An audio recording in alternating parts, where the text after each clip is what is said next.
Deus, mais um dia do nosso estudo, mais um dia do nosso encontro, mais um dia onde o nosso propósito se cumpre, mais um dia onde a palavra de Deus está sendo derramada, disseminada, estudada, compartilhada. Chegamos ao 13º dia do nosso estudo. Hoje nós vamos de Gênesis capítulo 40 ao capítulo 42.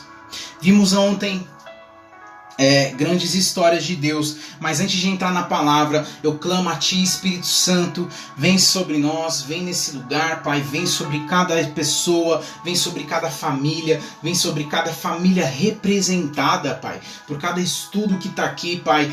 Pai, prepara os nossos corações para receber da Tua palavra, prepara os nossos corações para receber da Tua palavra. Espírito Santo, Tu és bem-vindo, vem com poder, vem com a Tua glória, traz a sabedoria, derrama sobre nós, Pai, a sabedoria.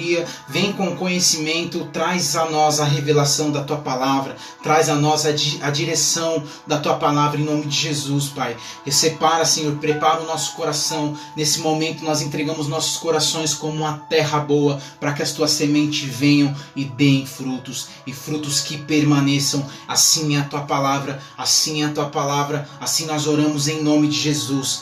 Vem e dê frutos que vão permanecer. Em nome de Jesus. Em nome de Jesus. Aleluia. Vamos entrar na palavra. Ontem nós estudamos Gênesis até o capítulo 39. Nós vimos a história de José. Nós vimos a história de um dos homens mais interessantes e mais detalhados, com mais riqueza de detalhes acerca da tua vida.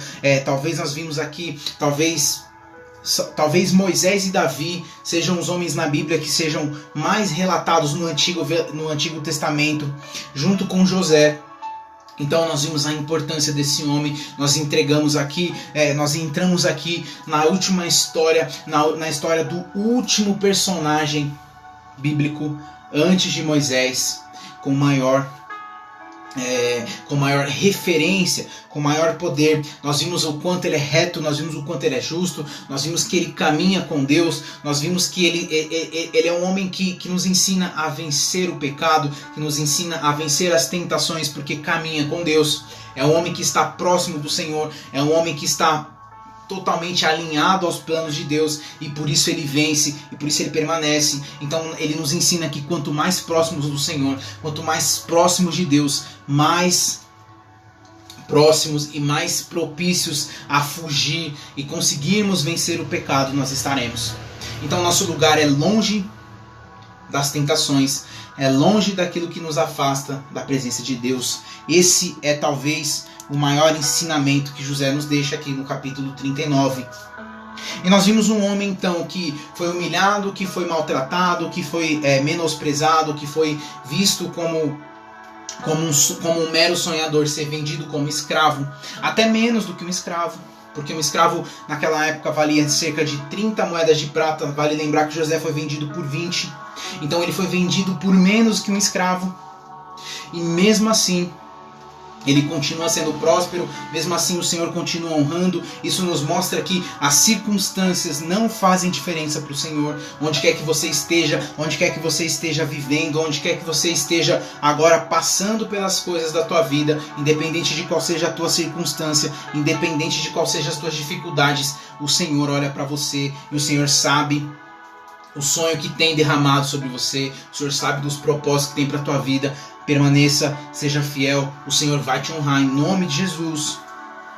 E aí nós vamos continuar essa história, vendo que José, ele começa a ser fruto e manifestar aquilo que Deus tem derramado sobre ele. Vale lembrar que José, ele foi desprezado pelos seus irmãos, ele foi maltratado pelos seus irmãos por ser um homem sonhador, por ter tido um sonho de Deus, por ter recebido um sonho de Deus. Aqui José, ele estava construindo a sua identidade, algo que os seus irmãos não tinham, mas que ele teve. Pessoas que não têm a sua identidade, pessoas que não conhecem os sonhos de Deus, elas tendem a tentar destruir os sonhos de quem recebeu. Se você é uma pessoa que tem sonhos de Deus, tome cuidado, não abra a tua vida, não abra os teus sonhos para pessoas que não sonham. Muito provavelmente essas pessoas vão destruir os teus sonhos. Muito provavelmente essas pessoas vão tentar te tirar do propósito. Naturalmente essas pessoas tendem a te puxar para baixo. Assim foi José com os irmãos. Os irmãos não tinham sua identidade, não tinham um sonho, por isso tentaram destruir o sonho de José. E note que Deus, ele é tão misericordioso, Deus ele é um Deus de restauração. E aquilo que foi um motivo para José ser humilhado, aquilo que foi um motivo para José ser destruído, agora nas mãos de Deus se torna uma arma poderosa para que José seja abençoado, para que José seja instrumento do Senhor, para que aquilo vire um instrumento de cura. As suas dores, as suas dificuldades, os motivos a qual você tem sido provado, os motivos a qual você tem passado por dificuldade, são instrumentos de cura na mão de Deus, são instrumentos de poder na mão do Senhor. Então José no Gênesis capítulo 40, hoje nós vamos de Gênesis 40 a 42, então José ele começa a interpretar sonhos, José começa a interpretar sonhos na prisão. Os versículos de 1 a 8 começa a dizer que o faraó então ele se irrita com dois dos seus servos, o chefe dos copeiros e o chefe dos padeiros. E aí dos versículos de 1 a 8 vai dizer que cada um deles, que por intermédio da ordem do faraó, eles foram para a prisão. Eles foram para a mesma prisão onde José estava, onde Deus o prosperava, onde Deus estava com ele. E aí cada um deles teve um sonho. Cada um deles teve um sonho. A Bíblia vai nos contar aqui que o chefe dos padeiros e o chefe dos copeiros, cada um deles teve um sonho. E que José foi instrumento de discernimento para esses sonhos. No versículo 8, Gênesis capítulo 40, versículo 8. Deixa eu abrir aqui, Gênesis capítulo 40, versículo 8. Então, eles tiveram um sonho e José vai ser o instrumento para a revelação. Eles responderam, tivemos sonhos, mas não há quem os interprete. E aí José entra na história dizendo, não são de Deus as interpretações, contem-me os sonhos. José aqui ele mostra a figura daquele homem, do servo de Deus, que está pronto para ser instrumento, que está pronto para servir. Não existem oportunidades perfeitas. As oportunidades para honrar e glorificar o nome do Senhor são sempre o agora. A oportunidade para honrar o nome de Deus é onde você está, é onde você está passando, é no momento em que você está, é do jeito que você está. Não há um cenário perfeito, não há um cenário ideal. Não há preparação perfeita, não há preparação ideal. O momento é agora. A todo momento Deus quer nos usar. A todo momento Deus quer que nós tenhamos somente uma resposta. Então José ele não se acovarda. José ele se manifesta. José ele vê uma oportunidade de glorificar o nome de Deus. E ele vem dizendo: os sonhos são de Deus. E aí eles começam a contar os seus sonhos. A Bíblia diz que primeiro o chefe dos copeiros é um cara que vai lá e confia primeiramente em José e conta o seu sonho. E ele diz que ele se vê na frente de uma videira e havia 3 ramos que começaram a brotar, começaram a florescer e começaram a produzir cachos de uva. E ele tinha na mão a taça do faraó e ele começou a tomar os cachos de uva e ele começou a espremer o suco e ele começou a servir, ele começou a voltar a servir o faraó. Ele se viu fazendo o que era o seu trabalho. Ele viu voltando ao seu trabalho. E aí José automaticamente mostrando uma conexão perfeita com Deus, mostrando uma conexão ideal com o Senhor, mostrando um relacionamento de intimidade, profundidade e manifestação do poder de Deus. Ele diz ali imediatamente, no versículo 12, ele conta o significado do sonho desse homem. E o significado desse homem era que os 3 ramos eles representavam 3 dias. E dentro desses 3 dias o faraó elevará de volta ao seu cargo do chefe dos copeiros. E quando a situação estiver bem para você, eu te peço que lembre de mim. Então José faz um pedido a ele: lembra de mim. Quando der tudo certo, quando você estiver lá na sua posição, quando você retomar o seu lugar, quando a sua vida estiver boa novamente, lembra de mim. Lembra-te de mim. Fale de mim ao faraó, para que ele me tire desse lugar, porque eu estou aqui, eu fui trazido à força, eu estou aqui injustamente, eu vim da terra dos hebreus, agora eu fui preso nessa prisão, eu estou aqui nessa prisão sem motivos algum, eu fui injustiçado, lembra de mim? E aí aparece a figura do segundo servo, do segundo cara, um homem aproveitador, Um homem que, como muitas pessoas que se aproveitam de uma onda boa para se lançar em cima, tirar proveito de uma onda boa. Pessoas que não têm atitude para lançar-se, mas quando vê que está tudo dando certo, elas querem tomar parte naquilo. Pessoas que não querem fazer parte do risco. Pessoas que não querem se entregar aos propósitos. Pessoas que só querem ir quando as coisas estão boas. Você conhece alguém assim? Se você é alguém assim, peça a Deus para que mude o teu coração. Mas isso não atrai a bênção de Deus. Então o chefe dos padeiros resolve contar o seu sonho baseado na revelação profética que José teve do outro sonho, mas ele pensa que porque o outro sonho foi bom, dele também vai ser. E muitas vezes nós somos levados pelas motivações, pelas atitudes que estão dentro do nosso coração. Deus estava dando ali a sentença baseado no que cada um carregava. Então o chefe dos padeiros começa então baseado num julgamento bom, de um sonho bom, de uma interpretação boa, ele conta o sonho dele também, esperando que vai ser abençoado assim como o outro. Ele diz que haviam 3 cestos de pães empilhados sobre a cabeça dele. No cesto de cima havia pães de doces que o faraó gostava, e as aves vieram e comeram do cesto que estava sobre a minha cabeça. Então José lhe disse: este é o significado do seu sonho. Os 3 cestos também representam 3 dias. E dentro de 3 dias o faraó pendurará sua cabeça em um poste, e as aves comerão a sua carne. Ele está recebendo uma sentença totalmente diferente do que ele esperava, do que ele gostaria, do que ele imaginava. Ele está recebendo uma sentença de morte. E aí nós vemos o final desse capítulo, no versículo 20, nós vemos o final desse capítulo acontecendo algo. Nós vimos aqui que se cumpre o que José revelou sobre os sonhos. Dentro de 3 dias, então, o aniversário do faraó, José tinha dito que ambos os sonhos aconteceriam dentro de 3 dias. E aí no aniversário do faraó ele dá um banquete. E nesse banquete que ele ofereceu a todos os seus conselheiros, a todos os seus chefes, a todos os generais, a todas as pessoas importantes naquela nação. Vale lembrar que o Egito era naquela época a nação, talvez a nação mais poderosa, a nação mais avançada, a nação que mais tinha o avanço em suas construções, em sua estrutura. Uma nação que tinha muito poder. E aí o faraó dá um banquete.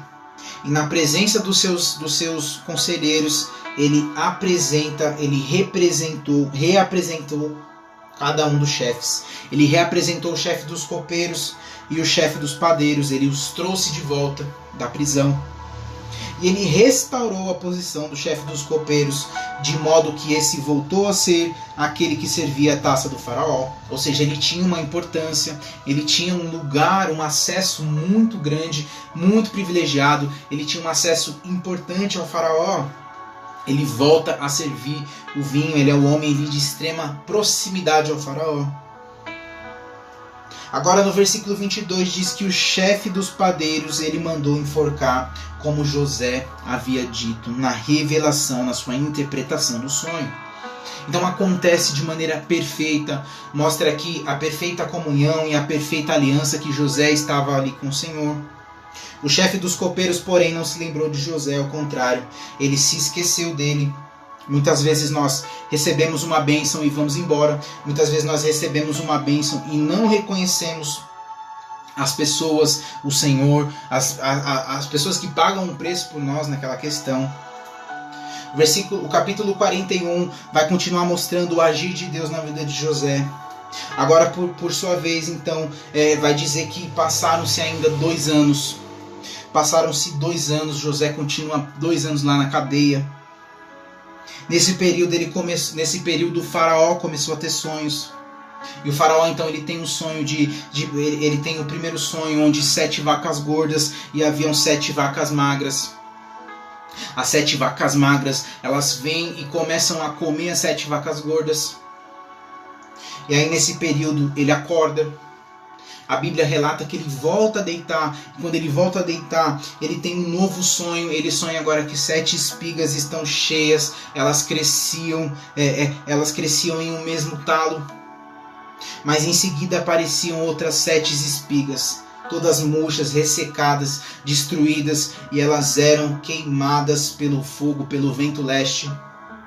E aí depois disso, o faraó percebeu que era um sonho. A Bíblia relata o estado dele. A Bíblia relata que ele estava perturbado. Versículo 8, Gênesis 41, versículo 8, diz aqui que pela manhã ele estava perturbado. E aí para resolver, para ter o discernimento do que ele está sonhando, ele manda chamar os magos, ele manda chamar os sábios. Ele manda chamar a pessoas a qual ele depositava confiança, pessoas a qual ele depositava ali tamanha confiança a ponto de chamar para as decisões preciosas que ele tinha para tomar. Eu quero te dizer, não adianta você buscar em outras fontes. Sabedoria, conhecimento, entendimento, revelação, discernimento só vem na palavra de Deus. Não vá buscar fora algo que só Jesus pode te dar. Cuidado das fontes a qual você está escolhendo beber. Só Jesus é capaz de trazer esse entendimento. Só o Senhor é capaz de nos dar esse entendimento. Pessoas hoje têm buscado em qualquer tipo de feitiçaria barata, em qualquer tipo de manifestação barata. Cuidado. Não se permita ser enganado, não se permita conduzir a sua vida debaixo de enganação, debaixo de mentiras. Cuidado com pessoas que trazem ideias de um mundo perfeito, de um mundo legal, de que tudo é legal, de que tudo está tudo bem, que tudo pode, não importa. O importante é você ser feliz, o importante é que você esteja bem. A vida é uma só, pode tudo. Cuidado. Há um preço a ser pago. As coisas com o Senhor se conquistam. Há um duro preço. Há um preço pago com muito suor, sacrifício. O Senhor deu o seu Filho a morrer numa cruz. Próprio Jesus, próprio Deus, a morrer numa cruz, para que com o preço do seu sangue, sangue santo, precioso, nós pudéssemos ter vida. Cuidado. E aqui diz que o faraó chama então esses caras e eles não conseguem interpretá-lo. Ele chama as pessoas que ele julgam as melhores, os magos, os sábios, os mais capacitados, e eles não dão conta, eles não são nada, eles não conseguem interpretar. No capítulo anterior, os chefes reconheceram que só o Senhor pode trazer entendimento. E coincidentemente, esse chefe volta a aparecer. Ele se lembra que há 2 anos atrás o faraó o puniu, mandou para a cadeia, que há 2 anos atrás ele estava lá, que há 2 anos atrás José o revelou. E aí no versículo 10, ele fala que certa vez o faraó ficou irritado, mandou para a prisão, e lá ele estava junto com o chefe dos padeiros e o capitão da guarda. E certa noite eles tiveram um sonho, e lá conosco um jovem hebreu, contamos a ele esses sonhos e ele os interpretou, versículo 12, dando a cada um de nós a interpretação do próprio sonho, e tudo aconteceu como ele disse. E aí no versículo 14 diz que o faraó manda chamar José. E aí José ele vai depressa, ele se arruma, ele faz a sua barba, ele se prepara. Ele se prepara para apresentar bem. É chegado o momento. A oportunidade é sempre o agora. Você sempre tem que estar pronto. Isso nos ensina. Sempre esteja pronto. Se prepare. Se prepare. Às vezes pode parecer uma chance de nada. Às vezes pode parecer algo pequeno. Às vezes pode parecer que não faz muito sentido. Pode parecer que não tem muito significado. Mas esteja preparado. Dê o seu melhor. José vai se apresentar até ele. E aí o faraó começa a dizer aqui no versículo 15: tive um sonho que ninguém consegue interpretar. Ouvi falar que você, ao ouvir um sonho, é capaz de interpretá-lo. E aqui eles começam a honrar José, eles começam a exaltar José, eles começam a colocar as qualidades dele, eles começam a alavancar os dons, os talentos que Deus colocou sobre ele. E aqui há talvez uma das frases mais marcantes, há uma das respostas mais interessantes e que mais fazem meu coração queimar, porque José responde, versículo 16: isso não depende de mim, mas Deus dará ao faraó uma resposta favorável. Isto não depende de mim, mas Deus dará ao faraó uma resposta favorável. Ele não rouba a glória para ele. Ele não busca exaltação pessoal. Ele não busca ele não busca tomar um lugar que não lhe pertence. Ele honra ao Senhor. Ele reconhece que ele está ali e tudo que ele está vivendo é porque o Senhor é na vida dele. E aí o faraó começa a contar os sonhos. Ele conta que sonhou que estava de pé e vinham as 7 vacas magras, as 7 vacas gordas, e as magras comiam as gordas. Depois ele conta a respeito das espigas. E no entendimento do faraó ele teve 2 sonhos, mas aí no versículo 25 José intervém, José começa a agir, a revelação de Deus começa a aparecer. No versículo 25 diz aqui: o faraó teve um único sonho. Versículo 25. O faraó teve um único sonho. Deus revelou ao faraó o que está prestes a fazer. As 7 vacas boas e 7 anos. E as 7 espigas também são 7 anos. As 7 vacas magras e feias que surgiram depois das outras são as 7. E as 7 espigas mirradas também, queimadas pelo vento, são 7 anos. Serão 7 anos de fome. É exatamente como eu disse ao faraó. Deus mostrou ao faraó o que ele vai fazer. 7 anos de muita fartura estão para vir sobre a terra do Egito, mas depois virão 7 anos de fome. Então todo o tempo de fartura será esquecido. A fome que virá será tão rigorosa, versículo 31, a fome que virá será tão rigorosa que o tempo de fartura não será mais lembrado na terra. O tempo de fartura não será mais lembrado na terra. Olha que absurdo, olha que terror essa profecia vem trazer sobre esse povo. Olha quão terrível essa profecia vem para trazer a esse povo.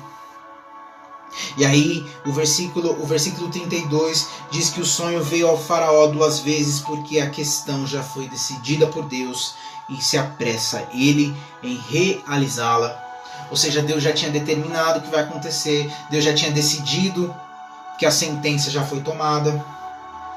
Não há o que fazer, não há como mudar, isso é irrevogável, Deus já determinou. E aí diz aqui o faraó, diz aqui no versículo 33, procure agora o faraó, um homem criterioso e sábio, e coloque-o no comando da terra do Egito. O faraó deve estabelecer supervisores para recolher 1/5 da colheita do Egito durante os 7 anos de fartura. Deus está ensinando aqui um princípio de organização, Deus está ensinando aqui um princípio de gestão. Deus quer provisão, Deus que é um Deus que supre todas as necessidades do seu povo, um Deus que não desampara o seu povo, mas um Deus que também está ensinando princípios para que eles venham guardar. Se preparem, vai vir um tempo difícil. O versículo 36 diz que deveria haver um estoque. Deus então pede para que eles façam um estoque. Preparem-se. Deus está colocando aqui um princípio. Honrem. Administrem bem, se preparem. E aí vem agora talvez uma das melhores fases, talvez um ponto-chave na história de José. Agora a chave vai virar. Aquele homem que foi desprezado, aquele homem que foi maltratado, aquele homem que foi humilhado, agora Deus está agindo na vida dele. O plano pareceu bom ao faraó e todos aos seus conselheiros, versículo 37. E por isso o faraó lhe perguntou, será que vamos achar alguém como este homem? Será que vamos achar alguém como este homem? Em quem está o Espírito Divino? Olha que definição maravilhosa, olha que definição perfeita, olha que título de honra, olha que bênção. Será que vamos achar alguém como este homem? Alguém em quem está o Espírito Divino? Não há título melhor, não há reconhecimento melhor, não há reconhecimento maior, não há título que possa, que possa ser comparado a isso. Não há nada que possa ser comparado a isso. Ele está reconhecendo que a presença, que o Espírito de Deus está sobre José. E o Espírito Santo está sobre mim, o Espírito Santo está sobre você. Ele resolveu fazer morada em nós, ele resolveu se fazer habitação em nós. O Espírito Santo está sobre você, o Espírito Santo está com você. Você também é reconhecido por carregar o Espírito Santo. Assuma esse papel, assuma esse papel.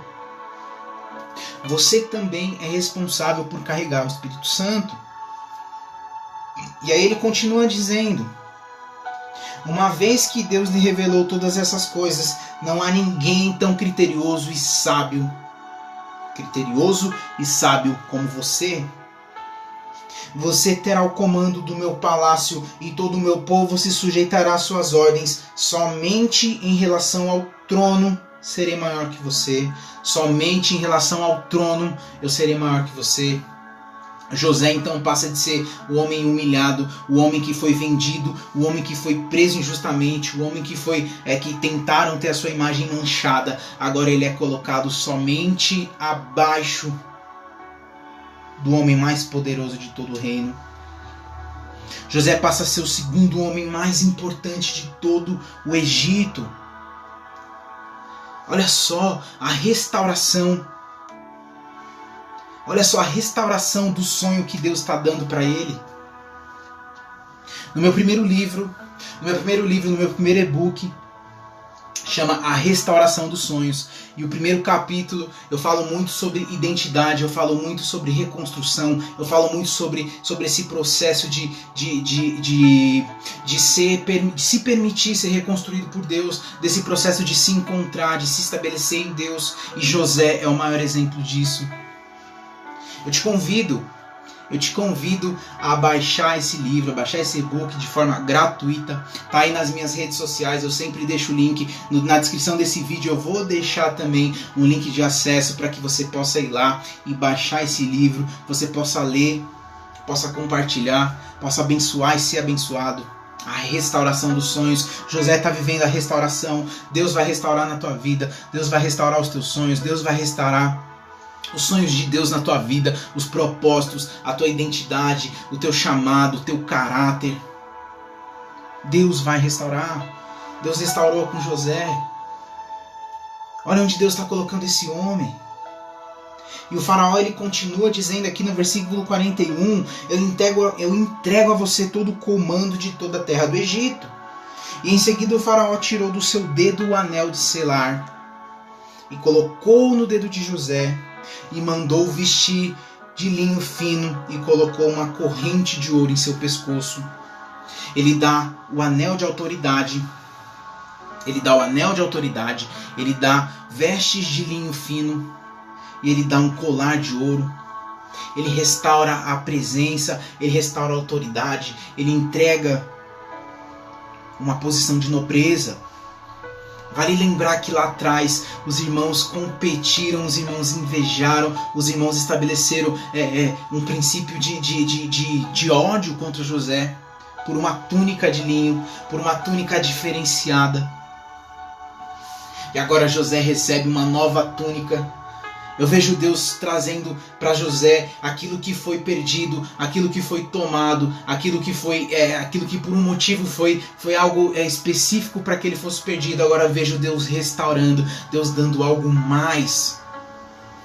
Se por uma túnica lá atrás te venderam, se por uma túnica lá atrás te maltrataram, se por uma túnica lá atrás te colocaram numa situação de morte, se por uma túnica lá atrás tramaram o teu fim, agora eu te dou algo mais, eu te restituo, eu te coloco em um lugar de honra, eu te dou uma posição de honra, eu te dou autoridade, eu te dou poder, porque você permaneceu, porque você foi justo, porque você me adorou, porque você foi fiel, porque você permaneceu ao meu lado, porque você não teve medo de se sacrificar por meu nome, porque você não teve medo de se entregar, porque você não teve medo do que iam fazer com você. Você escolheu ficar do meu lado e agora eu te honro. Você escolheu permanecer do meu lado, ainda que num lugar de maldição, num lugar de vergonha, num lugar de desonra. Você escolheu permanecer do meu lado. E agora, quando você estava lá embaixo, eu estive com você. Agora eu te coloco em uma outra posição. Deus dá honra a quem tem honra. E José honrou. E agora José está sendo extremamente honrado. José está sendo extremamente honrado. Também fez-o subir, versículo 43, em sua carruagem real. E em frente aos arautos, e à frente os arautos iam gritando: abram caminho. E assim José foi colocado no comando de toda a terra do Egito. Os arautos iam à frente gritando: abram caminho. Os arautos iam preparando o caminho para a passagem de José. Eu não sei se você sabe, mas os arautos eram aqueles que iam à frente, eram pessoas do governo, eram pessoas da realeza, pessoas que serviam a realeza, pessoas de posição de guerra, pessoas de posição de autoridade que iam à frente. Eles iam antes preparando o caminho. Se um rei, se um governante, se alguém importante como José ia fazer uma viagem, os arautos iam um mês à frente, iam um bom período à frente para preparar o caminho. Eles iam preparando as estradas, eles iam preparando os lugares onde o rei fosse, onde essa figura fosse habitar.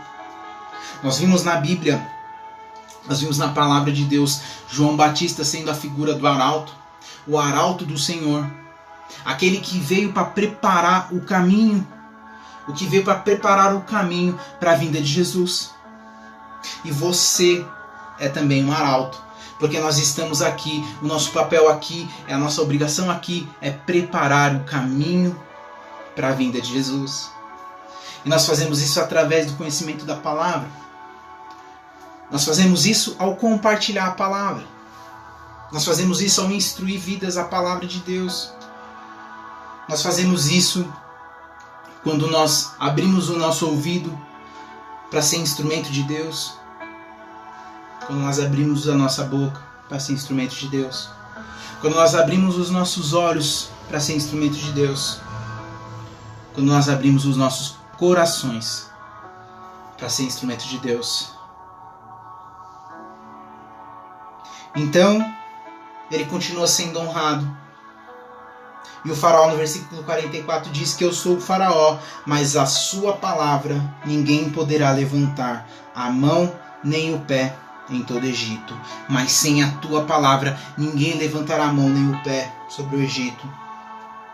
No versículo 46 diz que José tinha 30 anos de idade quando começou a servir ao faraó. Isso faz menção a Jesus Cristo. Isso faz uma outra menção a Jesus Cristo, porque quando Jesus Cristo começa a servir de maneira efetiva e integral ao seu ministério, a Bíblia vai relatando que ele tinha 30 anos. Eu creio que Jesus, ele ao estar nesse plano, ao vir como homem, ao vir como ser humano nessa terra, ele age desde o começo. Ele sempre manifestou sinais, ele sempre manifestou prodígios, maravilhas, curas, independente. A Bíblia relata que desde o ventre Jesus já manifestava a sua glória, já manifestava o seu poder, mas Jesus, a Bíblia cita que Jesus começou a viver o ministério aos 30 anos de idade. Então José, ele foi o governador e agora ele é o homem de maior poder, ele controla tudo está sobre as mãos de José, tudo passa por José. E realmente nós vimos aqui viver anos de bênção, mas nós vimos aqui que a fome chegou sobre o Egito. Começaram 7 anos de fome, o povo teve fome, caiu sobre o Egito. a fome, e imagina que uma nação tão poderosa quanto o Egito começa a ser devastada por isso. Imagina o impacto nas cidades ao redor. Imagina o impacto nos povoados ao redor. E aí no capítulo 42, no nosso último capítulo de hoje, nós vamos ver o princípio de restauração na família de José. Houve fome no Egito, e Jacó manda os seus filhos irem ao Egito. Então Jacó manda os seus filhos irem ao Egito. Ouvi dizer que lá tem provisão, comprem trigo para nós. Assim, 10 dos irmãos de José desceram ao Egito. Jacó não deixou que Benjamim fosse com eles, temendo que algum mal lhe acontecesse. Vale lembrar o luto que Jacó esteve vivendo durante esse tempo, acreditando na morte de José. José e Benjamim eram seus filhos preferidos, os filhos da sua velhice, os filhos que a sua mulher amada lhe deu. Eles eram.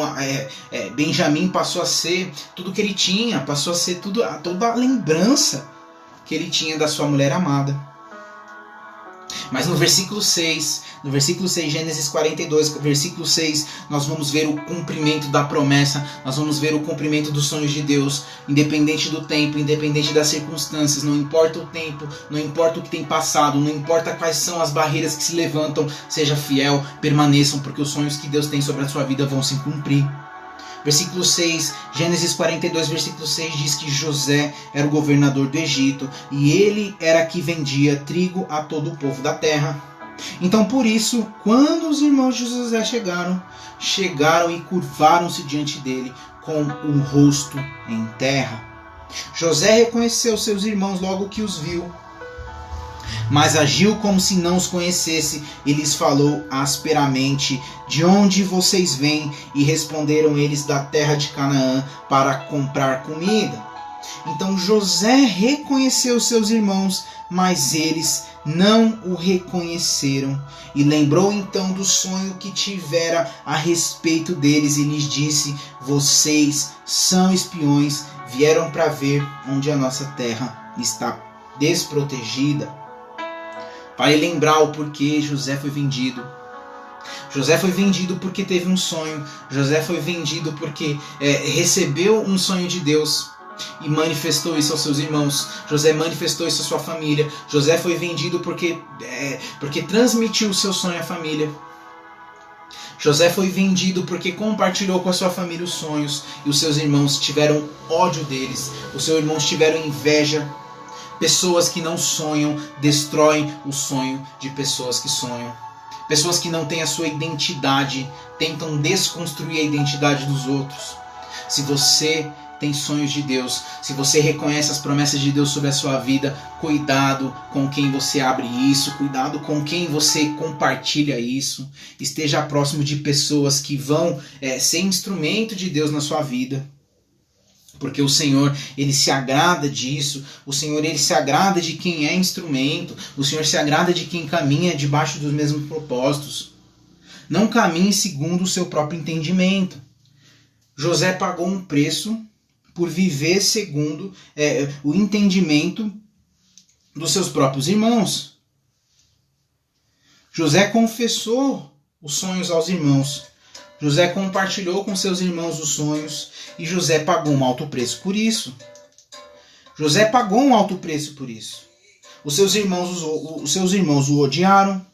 Os seus irmãos tentaram de alguma forma estabelecer a ele uma sentença de morte. E agora José os reconhece e o sonho se cumpre. O sonho dizia que o feixe de José permanecia em pé, enquanto os feixes dos seus irmãos se prostravam diante deles. E agora ele vê isso acontecendo. Eles responderam que não são espiões. Eles continuam, eles vieram ali só para comprar comida. José é muito ríspido com eles. A Bíblia relata de que eles não reconheceram José. E aí José condiciona, José questiona sobre a verdade deles, José questiona sobre o posicionamento deles. E eles dizem aqui: os teus servos eram 12 irmãos. 12 irmãos, versículo 13, 12 irmãos do mesmo pai, na terra de Canaã, e o caçula agora está na casa do pai, e o outro já morreu. Imagina José ouvindo isso, imagina o coração de José, imagina o sentimento que tenha passado no coração de José, ao ouvir que ele é dado como morto. Eles estão diante dele, mas eles deram José como morto. Eles deram José como parte esquecida da história, como parte esquecida da família. Eles consideram José algo já passado. Eles nem consideram sobre José estar vivo. Eles afirmam como se ele tivesse morto, mesmo estando diante dele. O coração de José se quebra nesse momento. Eu fico imaginando o sentimento de José, pensando em tudo que passou, tudo que viveu. E ele acaba sendo ríspido com eles. Ele coloca: vocês serão postos à prova. Juro pela vida do faraó, versículo 15, que vocês não sairão daqui enquanto o seu irmão caçula não vier para cá. Mandem algum de vocês buscar o seu irmão, enquanto os demais aguardarão presos. Assim ficará provado se as suas palavras são verdadeiras ou não. Se não forem, juro pela vida do faraó que ficará confirmado que vocês são espiões. E ele deixou preso alguns por 3 dias. E no terceiro dia, versículo 18, José lhes disse: eu tenho temor de Deus. Se querem salvar suas vidas, façam o seguinte: se vocês são homens honestos, deixem um dos seus irmãos aqui na prisão, enquanto os demais voltam, levando trigo para matar a fome das suas famílias. José demonstra aqui o seu caráter. José demonstra aqui que, independente da situação, ele não vai mudar quem ele é. A situação, as circunstâncias não podem mudar quem nós somos. Isso é uma grande luta, isso é uma grande dificuldade dos nossos dia a dias, do nosso dia a dia, não permitir que as circunstâncias falem mais alto, que as circunstâncias mudem ou sentenciem as nossas vidas. Ele age como misericordioso, como uma pessoa misericordiosa. Eles se prontificam.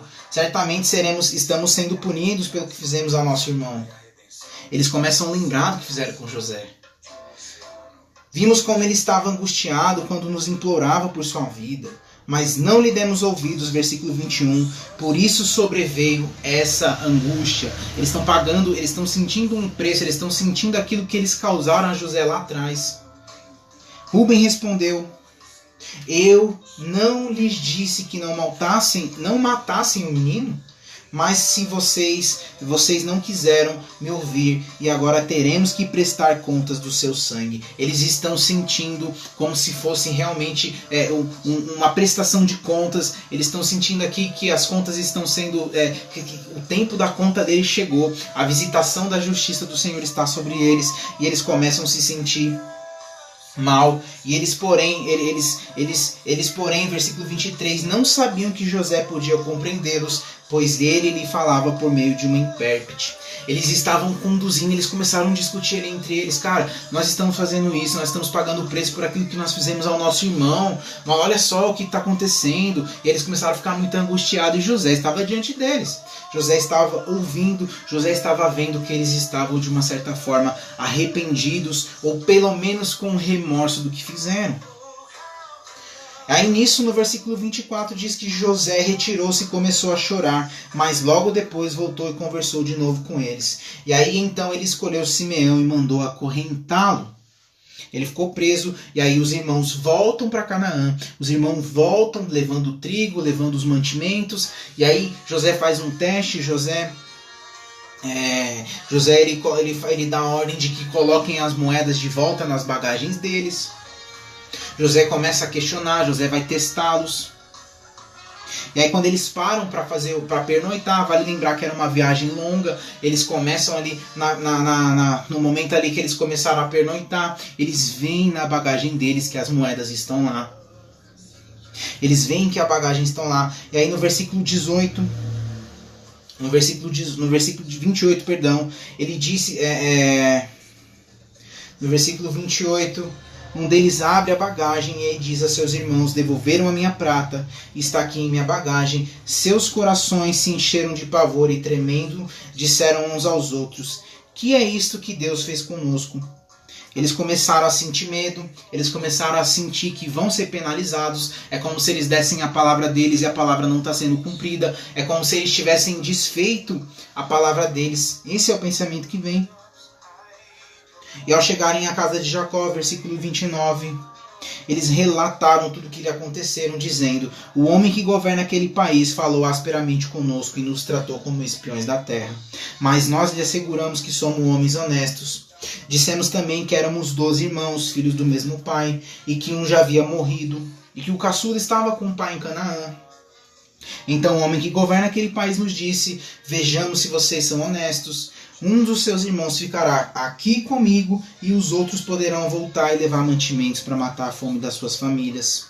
Tragam-me, porém, o seu irmão caçula, versículo 34, para que eu comprove que vocês não são espiões, mas sim homens honestos.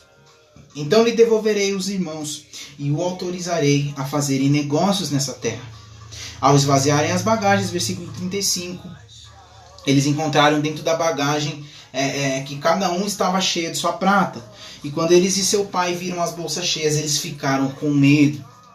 Eles começaram a ver, eles ficaram desesperados, eles começaram a imaginar o que viria sobre eles, eles começaram a imaginar a represália, eles começaram a imaginar que seriam tratados com imenso desprezo, com imensa raiva, que o irmão nunca mais voltaria, que eles seriam punidos, eles poderiam até ser mortos. O desespero recai sobre eles. Versículo 36 diz que seu pai Jacó diz: vocês estão tirando meus filhos de mim. Já fiquei sem José, agora sem Simeão, e ainda querem levar Benjamim.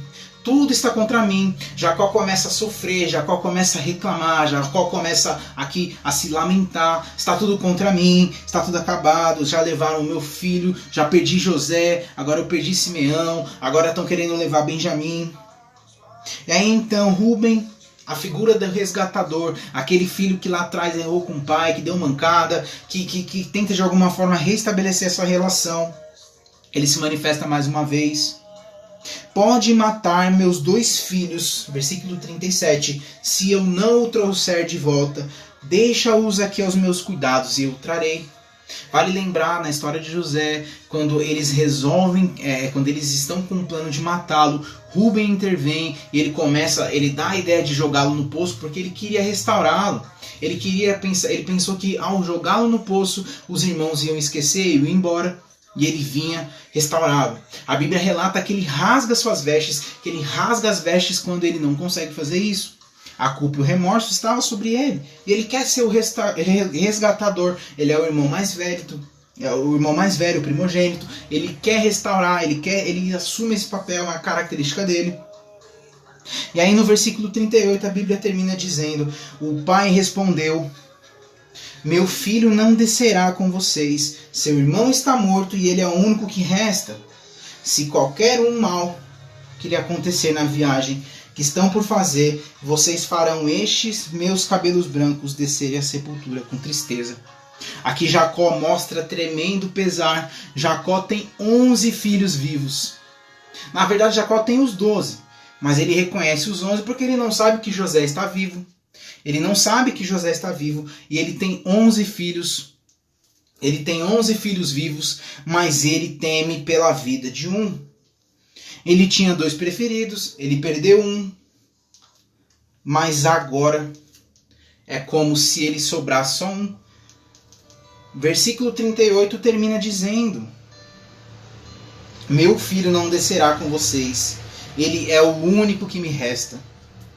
Mostra aqui que eles ainda não aprenderam a lição, que eles continuam com predileções, que eles continuam trazendo esse conceito de que um é mais importante que o outro. Aqui nós continuamos vendo as preferências sobre eles. Isso é algo lamentável, isso é algo muito triste. Mas nós vamos ver o desenrolar dessa história nos próximos capítulos. Chegamos ao fim de mais um dia, chegamos ao fim de mais um dia de estudo, mais um dia de ministração da palavra, mais um dia de revelação, entendimento e estudo. Deus abençoe vocês. Nós vimos aqui o poder dos sonhos, nós vimos aqui o poder da restauração, nós vimos aqui o poder dos propósitos. Nós vimos aqui o quanto o Senhor ele é poderoso e o quanto o Senhor é misericordioso e o quanto o Senhor preza pela sua palavra. Não importa as circunstâncias que você viva, não importa as condições que você viva hoje, o lugar ou até mesmo as sentenças que já tenham colocado sobre você. Permaneça fiel ao sonho de Deus, permaneça fiel aos propósitos do Senhor, permaneça fiel àquilo que o Senhor confiou a você. As oportunidades para honrar o nome do Senhor são sempre a oportunidade do agora, o momento onde você está, o lugar onde você está e as coisas que você tem na mão são tudo que você precisa para exaltar o nome do Senhor. Não existe cenário perfeito, o cenário perfeito é sempre o agora. Então ajude a chegar nesse entendimento, continue sempre sendo instrumento de Deus para manifestar a glória dele nessa terra. É um prazer estar aqui com vocês.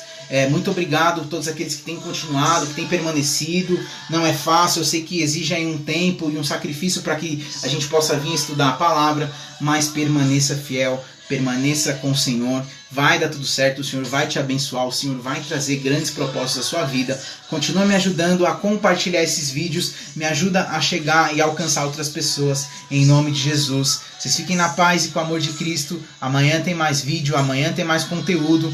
Deus abençoe, um abraço, até mais.